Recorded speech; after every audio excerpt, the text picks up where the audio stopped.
Yes.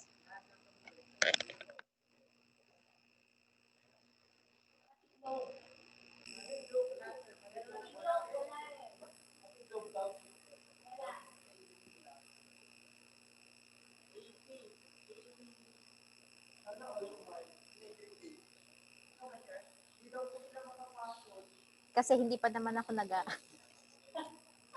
Paano sila makakapasok? Ay, ganun po.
Sir Jeff, aduda? Aduda ya?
Nagbayad.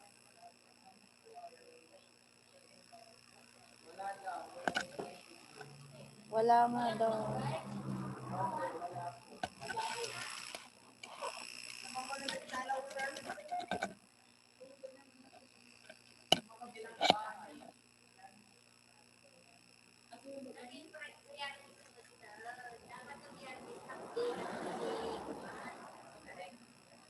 Ba't di ba balik na full day?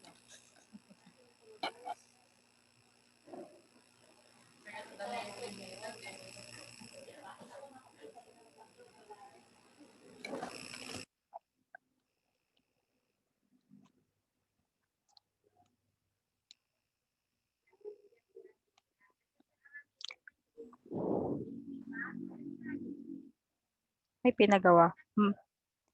Meron po akong sinad na task sa kanila, Chair. Yung mini task nila. Ay, jaham mo lang, Chair. Ang dami na eh. Hello po, good afternoon mga anak. Magandang hapon, Chair. Ay, magandang hapon po. Hello po, ayan, konti lang tayo, no? Kasi yung iba daw, mayroong internet issue. Ayan, unstable yung kanilang internet. Pati na rin po dito sa school. Ayan. Baka Good mamaya mo. afternoon, Char.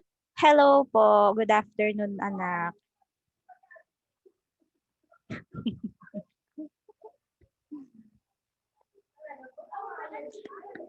Ayan, hintayin pa natin yung iba, no?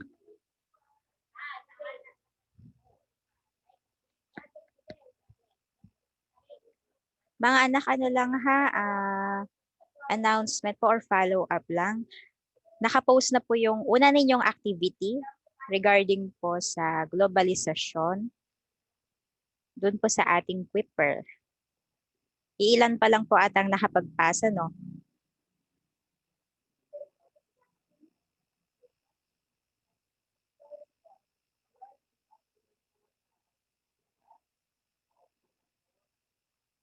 Char, Ano yon? Anong pay? Ano po yon?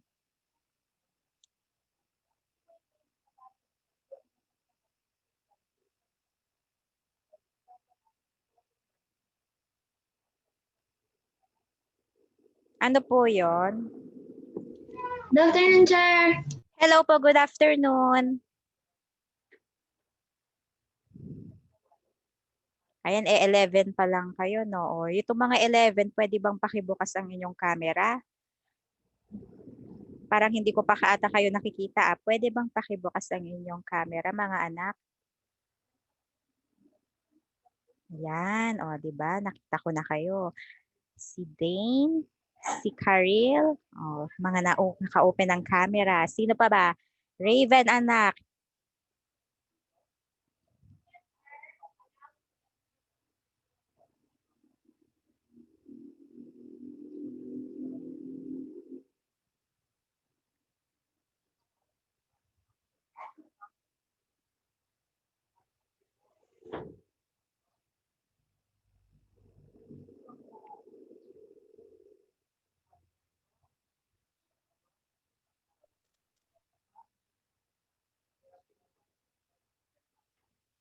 Ayan po mga anak, mabilis lang tong ano natin, tatalakayin ngayong hapon na ito. Baka wala pa sigurong 30 minutes. Ayan. At next week pala mga anak, dito po kasi sa natin, panibagong unit, ang unit ng unemployment. Tatlo kasi yung topic dito or yung lesson. Pag natapos na po natin itong tatlo na to mga anak, ay bibigyan ko na po kayo ng performance task ninyo. So next week pa naman yon.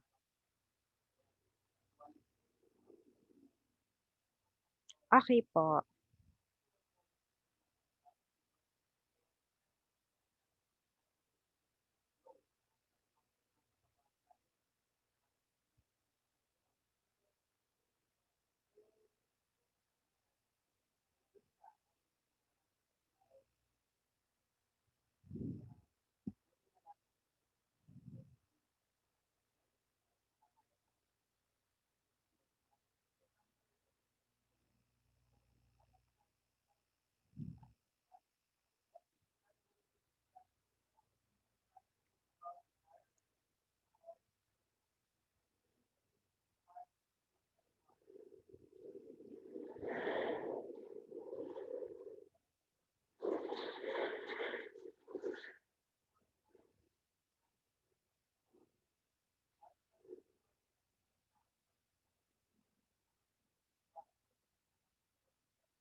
Ayan po, baka wala na pong pumasok sa ating klase dahil nga meron pong internet or unstable connection of internet ang iba po ninyong mga kaklase.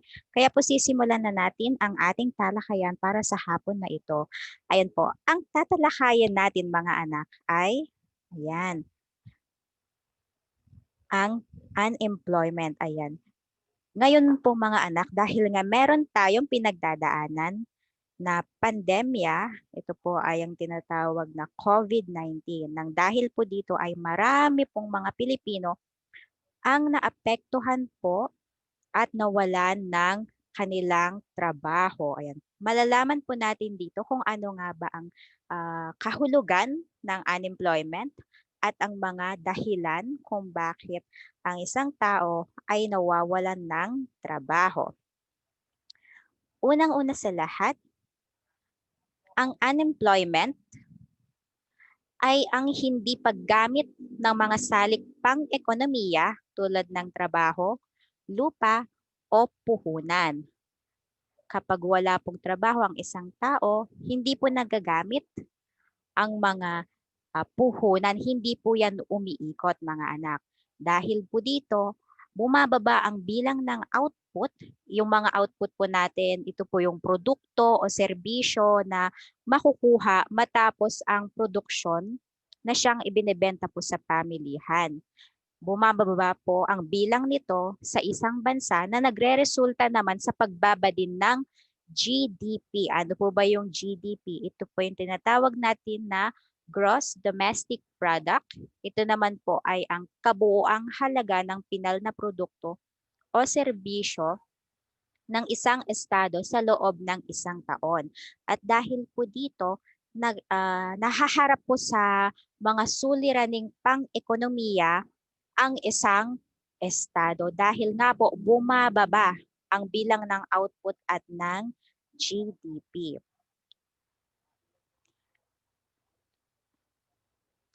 Susunod naman po ay ang konsepto ng unemployment ay madalas na idinidikit o ikinakapit sa kawalan ng hanap buhay ng isang individual. Ayan po. Masasabi po kasi natin na ang isang tao ay unemployed kung siya po ay walang trabaho o walang aktibidad na ginagawa po. Okay po, okay lang po kung sino po yung mga naka-off ang cam, okay lang kung naka-data po kayo. Wala pong problema yon. Ngayon po mga anak,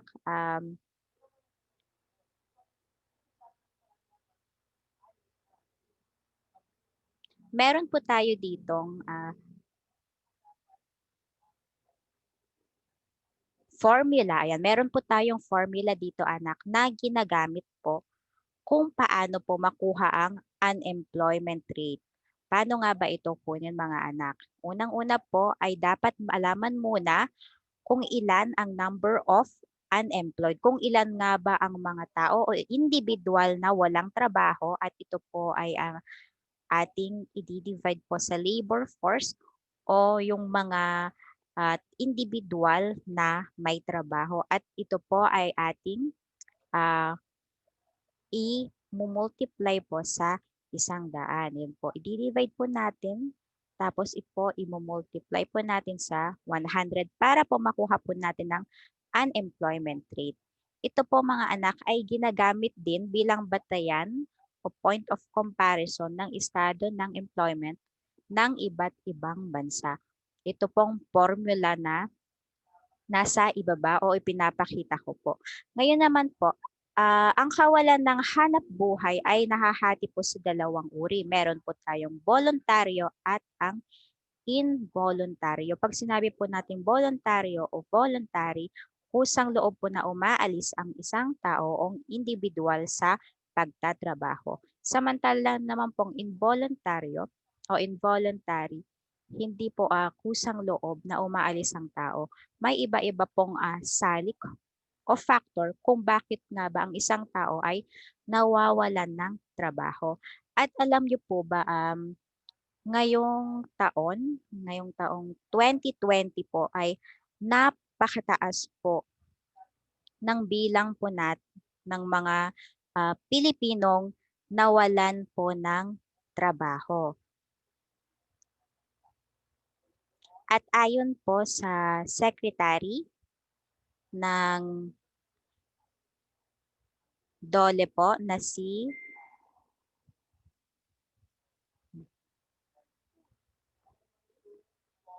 ayon po sa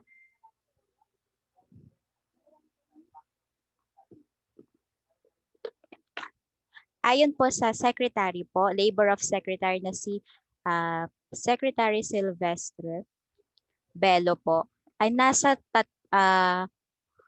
humigit kumulang na 3 milyong mga Pilipino po ang mga nawalang ng trabaho sa gitna ng pandemya dulot ng coronavirus. Ayun po, mas lalo pong tumaas ang bilang ng mga Pilipinong nawalan po ng trabaho po ngayon. Lalong-lalo na po yung mga ano natin, bus driver, mga konduktor, mga nagtatrabaho po sa factory. Yun po yung mga nawalan po ng trabaho.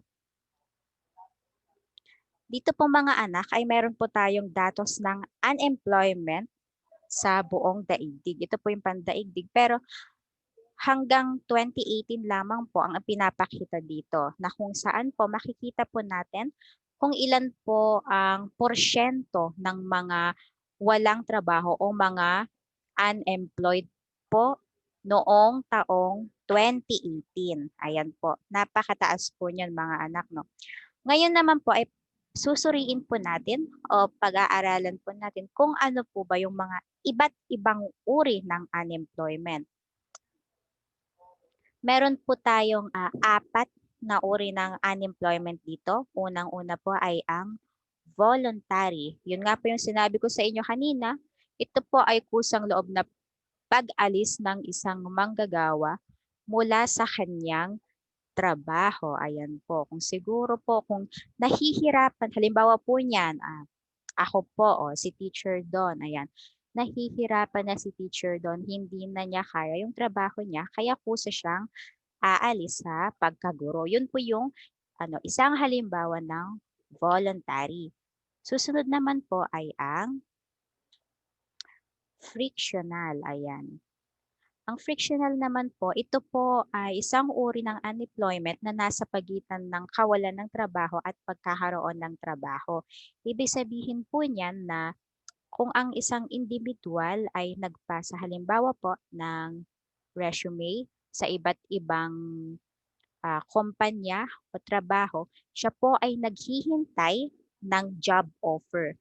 At the same time po o sa parehong pagkakataon naman po ay naghahanap pa rin po siya ng trabaho. Ayan po.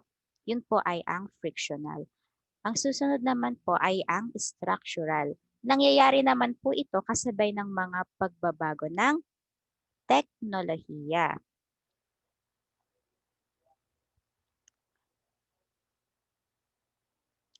Ang structural mga anak, sa pag-usbong kasi po ng teknolohiya, napapalitan ang mga manggagawa ng mga makina o makinerya dahil nga po ang makabagong teknolohiya na po yung mga gamit natin ngayon. Kung dati po, halimbawa sa mga factory, marami pong manggagawa. Ngayon po, binabawasan na dahil nga po, meron na po tayong mga makabagong machines, ayan, o makinarya na ginagamit na mas mapapabilis ang pagtatrabaho. Yun po ay ang isang dahilan kung bakit nawawalan ng trabaho ang iba po nating mga kapwang Pilipino o iba pong mga individual sa buong mundo. Gayon din pong mga anak, ang mga hindi na rin po matagumpay na negosyo ay nagbubunga rin din po ng pagtatanggal ng mga manggagawa sa trabaho. Kunyari po, nalugi po ang isang negosyo, nagtatanggal din po sila ng mga manggagawa. Yun din po ay isang halimbawa ng structural. Isa pa pong halimbawa nito ay ang mga BPO companies. Ayan, yung mga call center po natin. Halimbawa po ay kapag lumipat po ang isang operation o yung office po nila, lilipat po sa ibang lugar, nagtatanggal po sila ng kanilang mga manggagawa.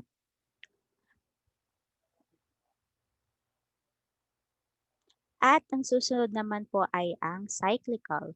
Kapag ang industriyang kinabibilangan ng manggagawa ay nakakaranas ng buong pag-ikot ng business cycle, ayan po. Kapag mahina na po ang industriya, mataas na po ang antas ng unemployment. Ibig sabihin po nito, sa pagbaba po kasi ng demand sa produkto ay nangangailangan din na magbawas ng mga manggagawa dahil wala na rin po o bumaba po ang demand sa isang produkto o sa serbisyo kaya hindi na po nila kailangan ng maraming mga manggagawa. Bukod po sa mga nabanggit, isa rin po ang imperfect mobility of labor sa mga nakapag-ambag o nakapag-aambag sa unemployment. Bakit po? Dahil ito po ay critical na tumutukoy sa bihirang kakayahan ng mga manggagawang maglipat-lipat ng trabaho. Ayun po. At yun po ang ating mga uri ng unemployment. May tanong po ba kayo? Wala naman po. May tanong po bang iba sa inyo?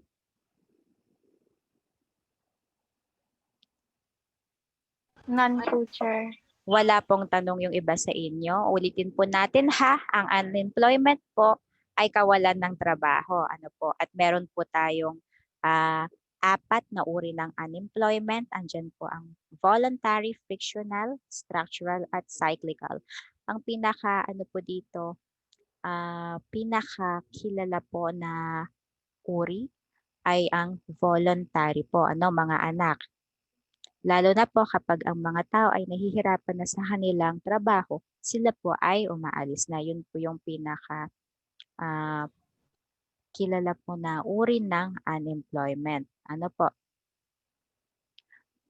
Kung wala na po tayong tanong mga anak. Sir, Hello po. sir, ilalagay niyo po yan sa G-class. Opo, ipopost ko po ito sa G-class. Kasi po, nandito rin po, meron po tayong study guide dito. Ilalagay ko rin po sa G-class natin.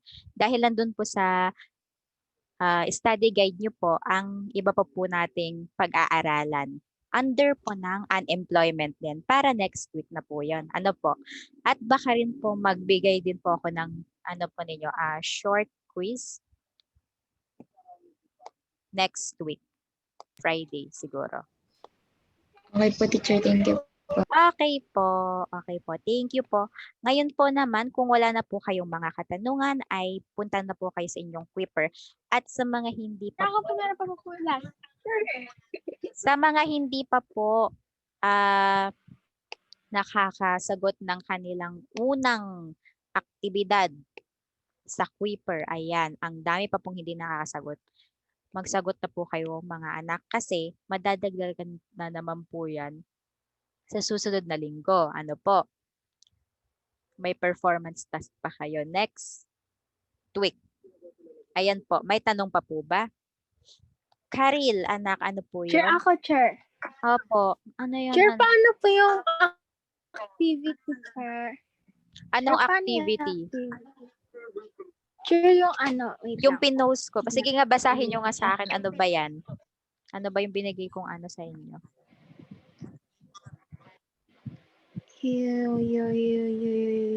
Globalisasyon. Hina po ng net. Apo, Chair. Globalisasyon yan, di ba? Chair, institution ba? Institusyon. Ay, hindi pala iba. Apo, Chair. Wait lang, hahanapin ko ba't din siya? dito yung soft copy.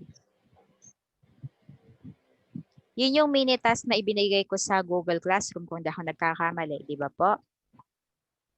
Ay, opo, Chair. Chair, yung binigay niyo po kahapon, Chair. Alin doon ang tanong po? Yung una,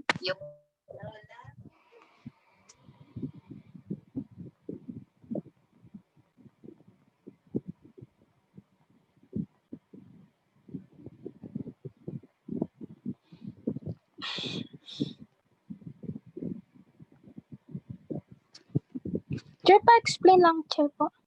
wait lang po binubuksan ko rin dito.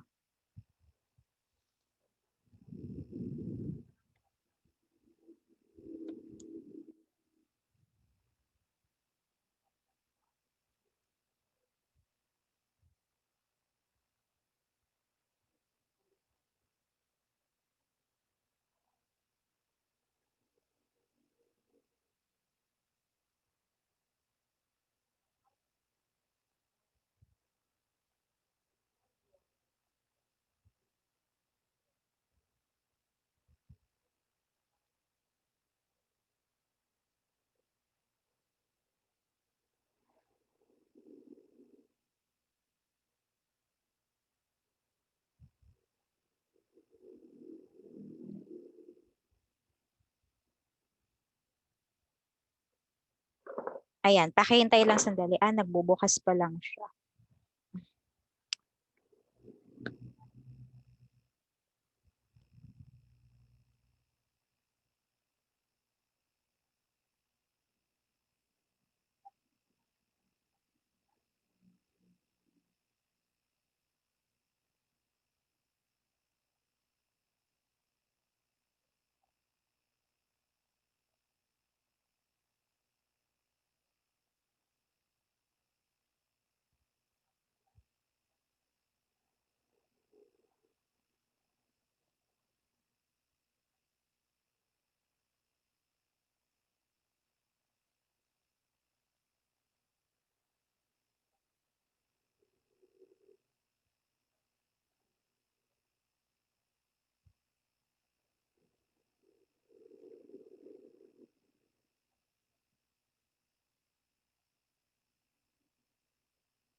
Sandali ha. I-share screen ko yung minute task. Ayan, nakikita na ba yung minute task? Chair has started screen sharing on. Chair, baka may na lang na, Chair. Okay, sige po. Basahin ko na lang. Yung Day 2, diba, pangunahing institusyong nag-uusbong ng globalisasyon. Ang panuto po dito ay gumawa ng isang likhang sining or para poster po ata to na nagpapakita ng impluwensya ng iba't ibang institusyon sa pag-usbong ng globalisasyon. Ano po ba yung mga institusyon po natin? Pinakamahalagang institusyon po sa pag-uusbong ng globalisasyon. 'Di ba po ay apat po ata yung institusyon natin nun, 'di ba? Meron tayo yung paaralan, yung mass media, ano pa ba? Mass media, paaralan, yung national companies ba 'yon? Tatlo ata 'yon eh. Tapos meron pa yung isa, pamahalaan, paaralan, mass media, taka yung mga companies, 'di ba? Multinational companies. Yun yung mga apat na institusyon natin. Ngayon po, pipili kayo doon ng isa. Anong gagawin mo doon? Gagawa po kayo ng poster tungkol doon. Ano po ba yung mga impluwensya noon? Halimbawa, sa mass media, ano ba yung impluwensya noon sa globalisasyon ngayon? Ano po yung tulong niya o ano po ba yung mga konsepto po nun sa globalisasyon? Yun yung gagawin ninyo or gagawaan ninyo ng poster. Mass media, paaralan. Okay na po ba? Chair, May, yun yung mini task, Chair. yun yung mini task ng pangunahing institusyong nagsusulong ng globalisasyon. Yun yon. Yun yung mini task doon. Ngayon, yung mini task naman sa pinakauna, yun yung globalisasyon, magsaliksik ng tatlong kaganapan sa kasaysayang na humubog sa takbo at pag-unlad ng globalisasyon. Dito mananaliksik lang po kayo dito at ilalagay po ninyo sa ating chart. Ayan po, meron po tayong mga columns dyan. Nakalagay din po kung ano po yung ilalagay ninyo o isusulat ninyo dito po sa bawat column. No po. May Chair, parang mga wars, pwedeng ganun, Chair. Mga wars, ganun po, pwede yun, Chair. basta lahat po ng kaganapan, yan, tatlong kaganapan sa kasaysayan na humubog sa takbo at pag-unlad ng globalisasyon. Kung ano man po yung mga kasaysayan na yun o kaganapan po na humubog sa pag-unlad ng globalisasyon. So kahit matagal na yan, kahit anong kasaysayan po niyan, pwede nyo pong ilagay. Basta po, konektado po siya sa pag-unlad ng globalisasyon. Ano po? Okay po, Chair. Okay po, may tanong pa, may clarification pa po ba? Questions, clarifications, or any violent reaction? Ano, mga anak? Sige. Meron pa po? May tanong pa po ba? Wala naman na po ata, Chair. O yung mga iba, baka gusto nyo magsalita. Ayan, may tanong ba kayo?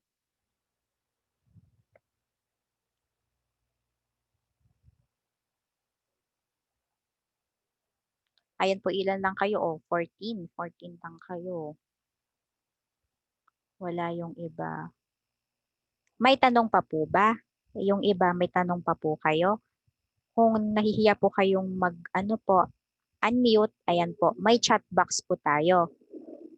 Sabihin nyo lang po kung ano yung tanong ninyo. O kaya, sa messenger. Chat nyo lang po ako sa messenger, no?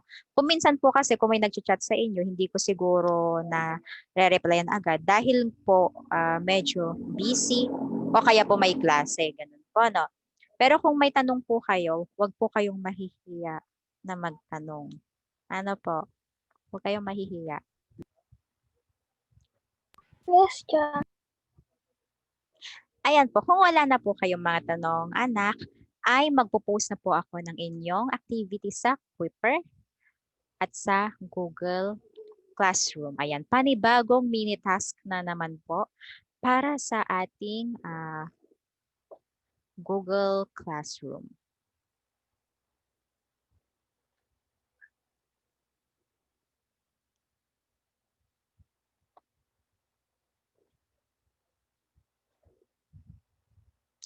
Bago ko po makalimutan, 20 points po itong pangalawa nating mini task. 20 points po yan. Gamitin nyo yung rubric ha. Tapos po yung nauna ay 15.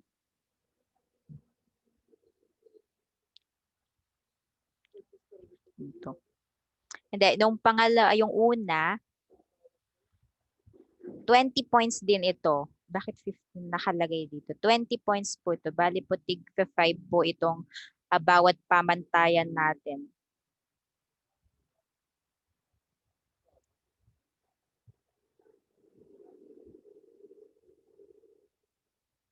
Ayun po, may tanong pa po ba? Wala na po. Yung iba po, may tanong pa? Wala na po, Chair.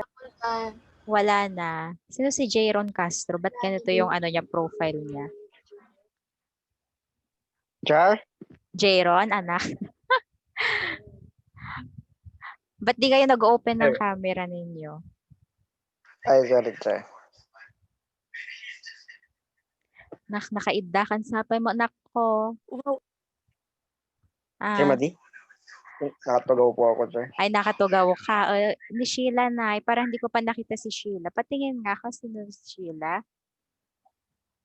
Makakapag-open ba ng camera si Sheila? Hi, Sheila.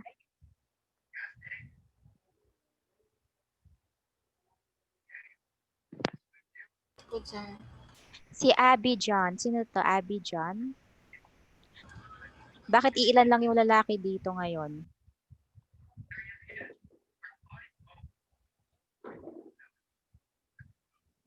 Pero wala pong net yung iba. Oo nga, walang net. Pati nga rin dito walang net. Kaya nga kanina, iniisip ko kung mag-asynchronous tayo eh. Pero kasi, sandali lang naman yung klase natin. Mabilis lang naman yung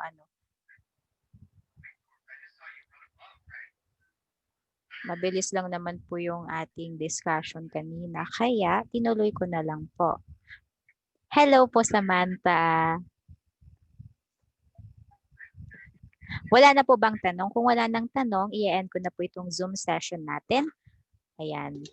Sagutin niyo yung mga nasa Quipper ha. Magsagot kayo. Iilan pa lang yung mga nagpasa.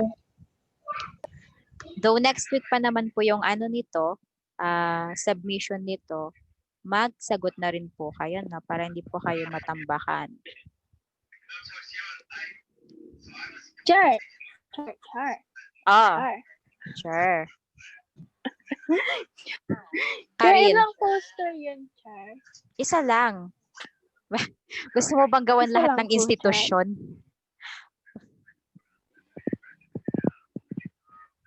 Isa lang. Mamimili lang po kayo ng isa, di ba? Isang institusyon. Sure. Oh. Ha?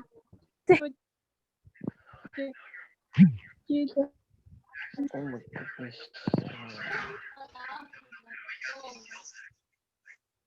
Isang Thank you poster po. lang po. Opo, isang poster lang, no? Yeah. Huwag yung pahirapan yung sarili nyo. Isang poster lang ang hinihingi ko sa inyo.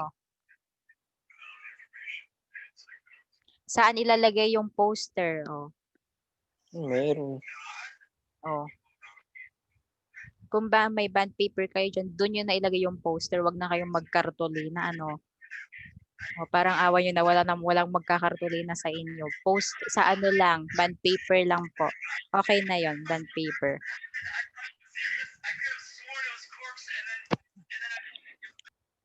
May tanong pa po? Wala na. O sige po, bye-bye na. Bye, Sir. Char. Bye, Char.